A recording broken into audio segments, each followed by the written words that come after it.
భారతదేశంలో నరేంద్ర మోడీ ప్రభుత్వము అధికారంలోకి వచ్చాక ఇలా సామాన్య మధ్యతరగతి ప్రజలు ఇలా జీవనోపాధి పరంగా అనేక రకాల అవస్థలు పడుతున్న పరిస్థితి మనం చూస్తూ ఉన్నాము. ఇప్పటికే నిత్యావసర సరుకులు విపరీతంగా పెరిగినాయి. అలాగే వాటిని ఇలా నియంత్రించడంలో కేంద్ర ప్రభుత్వము పూర్తిగా విఫలమైంది. ఇప్పుడు చూస్తూ ఉన్నాము, జియో ఇంతకుముందు రీఛార్జ్ చేయించుకుంటే కనుక 200 రూపాయల లోపల అయిపోతుండే, అటువంటిది 350 రూపాయలు రీఛార్జ్ డబ్బులు పెంచి ఇలా సామాన్య మధ్యతరగతి ప్రజలను విపరీతంగా దోచుకున్నటువంటి పరిస్థితి మనం చూసినాము. కానీ ఇటువంటి విషయాలలో నరేంద్ర మోడీ ప్రభుత్వమే కానీ బీజేపీ కానీ ఎలాంటి ఇలా ప్రకటనలే కానీ పోరాటాలే కానీ చేసే పరిస్థితి లేదు. ఇప్పుడు మనం మొన్ననే చూసినాం, తెలంగాణ రాష్ట్రంలో ఒక పుష్ప 2 సినిమా రిలీజ్కు ఒక ఆడామే ఇలా ప్రమాదవశాత్తు తొక్కిసలాటలో చనిపోతే నరేంద్ర మోడీ ప్రభుత్వం సంబంధించిన బీజేపీ తెలంగాణ ఎమ్మెల్యేలు ఇలా ప్రజాప్రతినిధులు ఒంటి కాలు మీద యుద్ధం చేసే విధంగా ఇలా కాళ్ళకు గజ్జలు కట్టుకొని ప్రకటనలు చేసారు. ఇలా కాంగ్రెస్ ప్రభుత్వం విమర్శలు చేస్తా ఉన్నారు. ఇలా ఉత్తరప్రదేశ్లో మా కుంభమేళలో 30 మంది ప్రజలు చనిపోతే 60 మంది ప్రజలు గాయపడితే కనీసం ఒక్కరు బీజేపీ నేతలు ఎక్కడ కూడా ఖండించిన పరిస్థితి లేదు. ఎందుకంటే వాళ్ళ ప్రభుత్వం అక్కడ రాష్ట్రంలో అధికారంలో ఉంది కాబట్టి వీళ్ళు వివక్ష చూపెడుతున్నారు అని చెప్పనేసానికి ప్రత్యేకంగా నిదర్శనం ఇది ఒకటే. ఇలా అక్కడ ఉన్నటువంటి జరిగిన మృతుల్లో 30 మంది చనిపోయినటువంటి మృతులను అక్కడ ప్రభుత్వము తక్షణమే ఆదుకోవాలని చెప్పనేసి మేము డిమాండ్ చేస్తూ ఉన్నాము. అలాగే ఈరోజు తెలంగాణ రాష్ట్రంలో ఇలా బీజేపీ మద్దతు పార్టీ విపరీతమైన మతాల మధ్య ఇలా చిచ్చులు పెడుతున్నారు తప్ప ఎక్కడ కూడా అధికార నాయకులను ఇలా ప్రశ్నిస్తూ ఉన్నారు. కానీ వాళ్ళ పని ఏంది?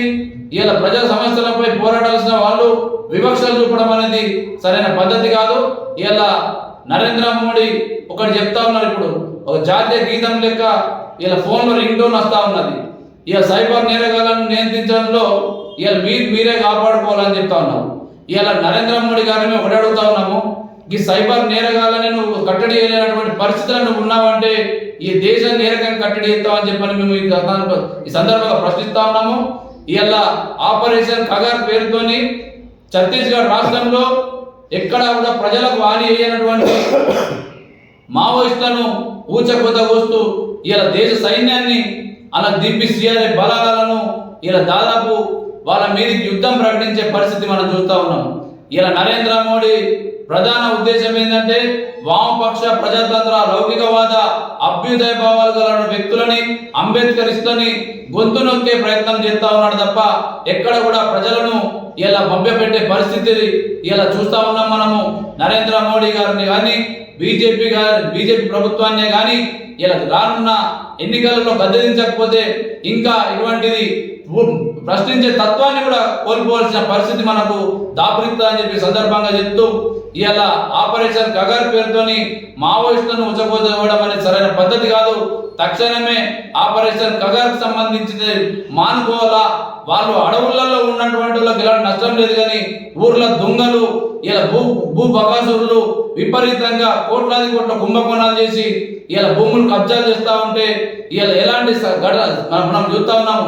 చట్టాలు డబ్బున్నలకు చుట్టాలుగా మారిపోయినాయి. పూర్తిగా అధికారం ఉన్నటువంటి నాయకులు కూడా అనేక రకాల తప్పులు చేస్తూ ఉంటే ఈ ప్రభుత్వాలే కానీ ఈ న్యాయ వ్యవస్థలే కానీ ఎక్కడ కూడా వాళ్ళ మీద చర్యలు తీసుకున్నటువంటి పరిస్థితి మనం చూస్తలేము. కాబట్టి రానున్న రోజులలో ఈ నరేంద్ర మోడీ ప్రభుత్వాన్ని ప్రజలు గద్దెదించాలని చెప్పి సందర్భంగా మేము డిమాండ్ చేస్తూ ఉన్నాము. అలాగే ఉత్తరప్రదేశ్లో ఇలా మా కుంభమేళలో చనిపోయినటువంటి మృతులను తక్షణమే ఆదుకోవాలి.